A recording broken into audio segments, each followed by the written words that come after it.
వృక్షో రక్షితి రక్షితః అన్నారు పెద్దలు. ఈ సూక్తిని తూచా తప్పకుండా పాటిస్తోంది ఓ సంస్థ. కర్నూలు జిల్లా శకునాలలోని సౌర విద్యుత్ పార్కులో అడ్డు వచ్చిన చెట్లను నరికేయకుండా వాటిని జాగ్రత్తగా మరోచోట నాటుతున్నారు. ఎన్నో ఏళ్ల వయసున్న వృక్షాలను ఎంతో ఖర్చు చేసి బతికిస్తున్నారు. మరిన్ని వివరాలు మా ప్రతినిధి శ్యామ్ అందిస్తారు. కర్నూలు జిల్లాలో ఏర్పాటు చేస్తున్న అల్ట్రా మెగా సోలార్ పార్క్ ప్రపంచంలోనే అతి పెద్దదిగా రికార్డు సృష్టిస్తోంది. ఈ రికార్డుతో పాటు మరో అద్భుతం కూడా ఈ సోలార్ పార్క్ లో జరుగుతోంది. ఆ అద్భుతమే ఇక్కడ మనం చూస్తున్నాం. ఈ చెట్లు దాదాపు 30-40 సంవత్సరాల వయసున్న ఈ చెట్లు వేరే చోటు నుంచి ఇక్కడికి తీసుకొచ్చి వీటికి ప్రాణం పోస్తున్నారు. గ్రీన్కో సంస్థ మహత్తర కార్యక్రమాన్ని చేపట్టింది.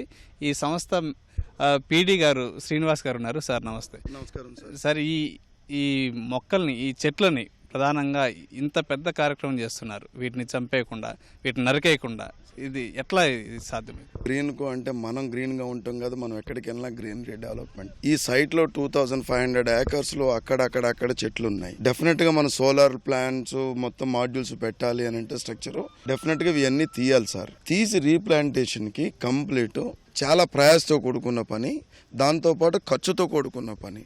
ప్రతి చెట్టుకి ఒక జేసీబీ కావాలి, ట్రైలర్ కావాలి, మొత్తం తీసుకొచ్చి అక్కడ చూస్తున్న పెద్ద చెట్టు అది 35 to 40 years అంటండి. అది ఆ చెట్టును తీసుకొచ్చి ఎంతో ప్రయాసతో తీసుకొచ్చి అక్కడ దీన్ని రీప్లాంటేషన్ చేస్తున్నాం. అది ఇట్స్ ప్యూర్లీ ఏమవుతుందంటే మనం ఎక్కడ పచ్చగా ఉండాలి, మనకి నేచర్కి మనం ఇంకా గ్రీనరీ, నేచర్కి ఇంకా మన సహకారం మీరు చూస్తూ ఉండుంటారు. మాకు మొత్తం అంతా కూడా మా స్లోగన్స్, బ్యానర్స్ ఏ విధంగా మేము పెనిట్రేట్ చేస్తున్నాం. ఈవెన్ మా ఏ ఎంప్లాయీకి కూడా ఏంటంటే అండి ఇన్కల్కేట్ చేయటం. ఎక్కడ చెట్టు ఉన్నా సరే ఇమీడియట్గా పలానా చోట చెట్టు ఉంది, మనం కొట్టకూడదు, ఏం చేయాలి, నెక్స్ట్ సపరేట్ డిపార్ట్మెంట్ ఉంటుందో వాళ్ళకి ఇన్ఫామ్ చేస్తే వాళ్ళు తీసుకొచ్చి రీప్లాంటేషన్ చేసి ఎవ్రీడే వాటరింగ్ అంతా కూడా సపరేట్ డిపార్ట్మెంట్ ఉంటుంది సార్.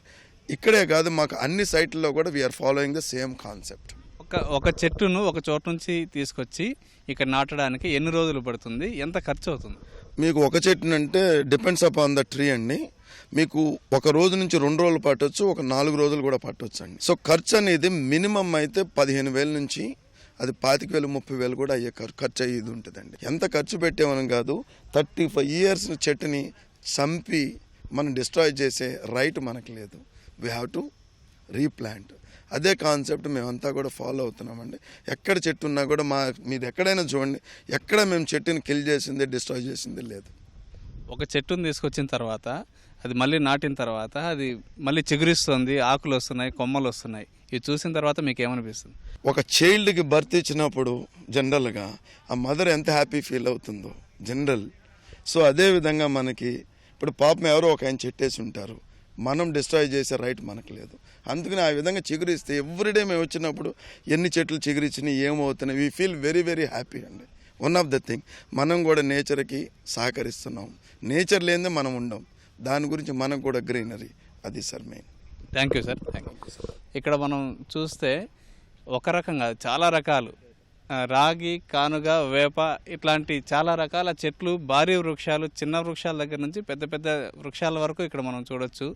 ఇదే కోవలో గ్రీన్కో ఏ విధంగా చేస్తుందో అదే విధంగా వేరే వాళ్ళకు సైతం, అంటే గవర్నమెంట్ అధికారులు కావచ్చు, లేకపోతే వేరే సంస్థలు కావచ్చు, ప్రజలు కావచ్చు, చెట్లను విచక్షణ రహితంగా కొట్టేయకుండా, నరికేయకుండా ఈ విధంగా నాటితే పర్యావరణానికి ఎంతో మేలు చేసినట్టు అవుతుంది. కెమెరామ్యాన్ శేషుతో Shyam, ETV news, solar park, Kurnool జిల్లా.